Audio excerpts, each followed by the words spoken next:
Let me check the lighting. No, I think it's fine. Also, this is so funny. Okay, I just want to do, what am I saying?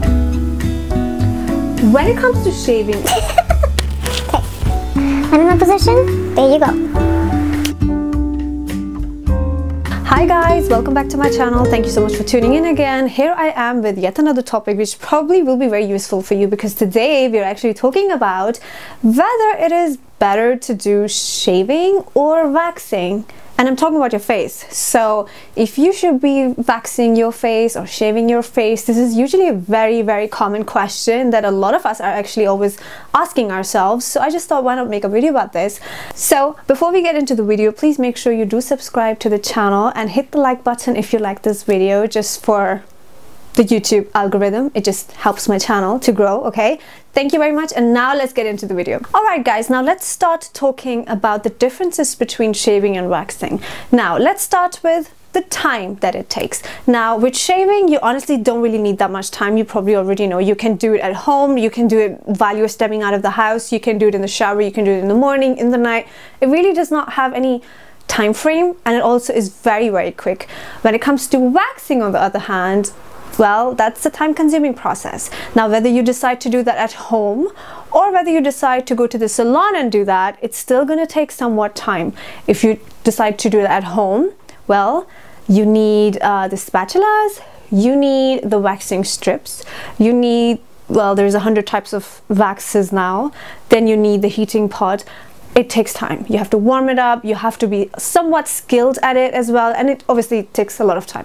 Now obviously when you decide to go to the salon for that, again, it's a time-consuming process. You take an appointment, sometimes you have to wait for a few days, and then when you make it to the salon finally, there's going to be waiting time, and even the process itself, once it starts, takes some time. So when it comes to the timings, I prefer the shaving timing because it's honestly so quick.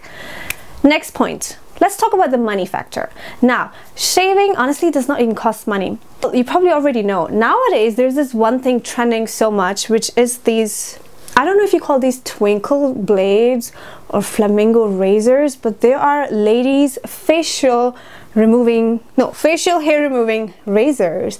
They're like little blades that are actually quite practical to use, and they're really good and safe for beginners as well. And you will also see that it has a little bit of that friction on the blade, so it's not even that sharp, and it works wonders. I love these. I truly love these. I think you all should have one of these.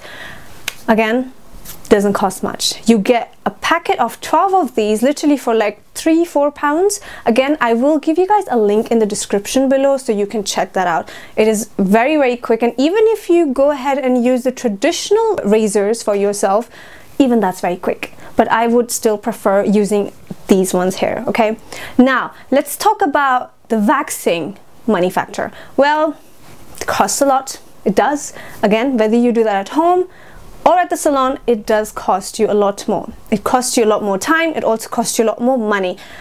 When you do it at home, well, you have to buy the waxes constantly. It's just, it takes a lot of money, right? And also if you decide to go to the salon, again, it does cost money to have appointments at the salon. Some salons charge way too much. Some salons are kind of medium. And then some salons honestly are very cheap. However, you definitely risk damaging your own skin, because usually really cheap salons honestly not really do a good job at whatever they do anyway. So, well, it's for you to decide what you really prefer. I, to be honest, do prefer shaving. Now let's move towards the next point, which is the regrowth factor. Now a lot of people actually get really concerned when it comes to hair removing, whether the hair is gonna grow back again thicker and longer or not. Now, well, I think I've experienced enough of this. Well, I've used both of them. I've also done lasers, and I think with my own personal experience I can tell you that while it may be true that waxing for a long period of time eventually does reduce the amount of hair that grows out from the hair follicles, only because you have been disturbing the hair follicles for quite a long time, but that happens literally later in life. For example, my own mother now usually honestly doesn't even have to shave her legs because she hardly has any hair. She's always been waxing. So but she is almost 60, so you get the point, right?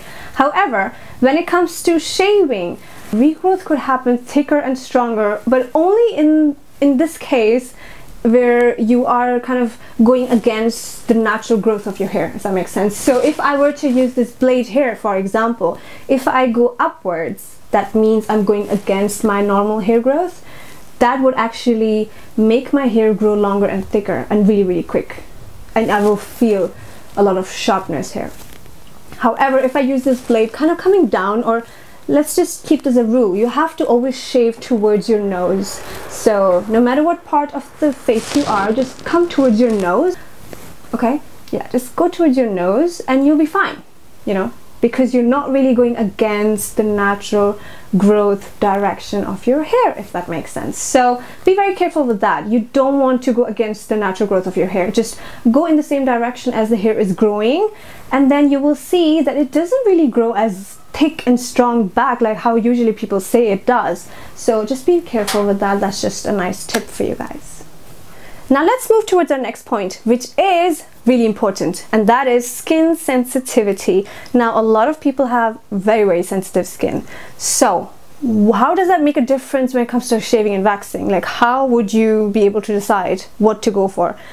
The thing to keep in mind is, if you have sensitive skin, waxing could be a disaster and a nightmare, and you probably already know that.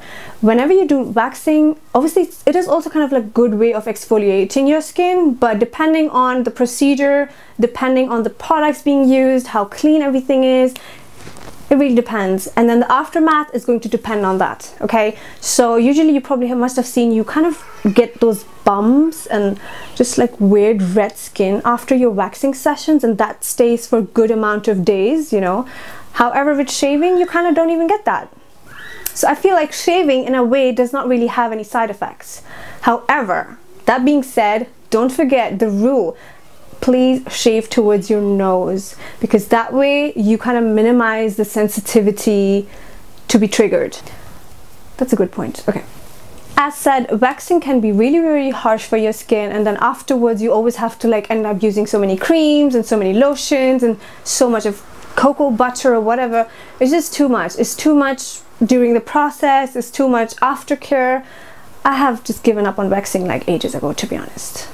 And I think laser and razors are really my best friend. So, however, this video is about you, so it's something you have to decide for yourself. If you have any more points to add, by the way, please do add them down in the comments below, because these were like literally only the 4 or 5 things that I could really think of. So let me give you guys some really useful tips. When you're done with your shaving sessions, definitely go ahead and use like a really cooling sheet mask, because it just tightens everything all together. Because once you're done shaving, don't forget your pores do kind of open up a little bit, so you have to use a cooling sheet mask, or just smear some aloe vera on your face so that you don't really let those pores be open for too long, and it also is going to minimize any side effects even if they were to happen. So that is one tip. Another tip I really want to give you now is, if you guys are using any skin peeling products like from The Ordinary or Paula's Choice, if you are using the AHA, BHA products, those are skin peeling products, then don't use waxing or shaving. Don't do it the same day that you're using these products, because that is honestly going to trigger the sensitivity, and in the long run it's going to disturb the barrier of your skin. So the day you exfoliate, don't use any shaving or any waxing products on your skin at all, especially not on your face. So this was another pro tip. I hope that helps you guys. If you guys are really interested in improving the texture of your skin, improving your hair care routine and your body care, anything that's organic, chemical free, paraben free, then definitely feel free to check out ishacosmetics.com. You guys are going to find amazing products that really work, especially for your hair and your skincare needs. We have formulated some amazing products that really work wonders. So feel free to check out ishacosmetics.com. And if you guys have any more video suggestions, leave them down in the comments below, and I shall read and reply to you guys as well. And don't forget to subscribe to the channel, and also follow me on Instagram, which is me, Lady Isha. Alright guys, on that note, I think I shall end the video here. Thank you guys for watching.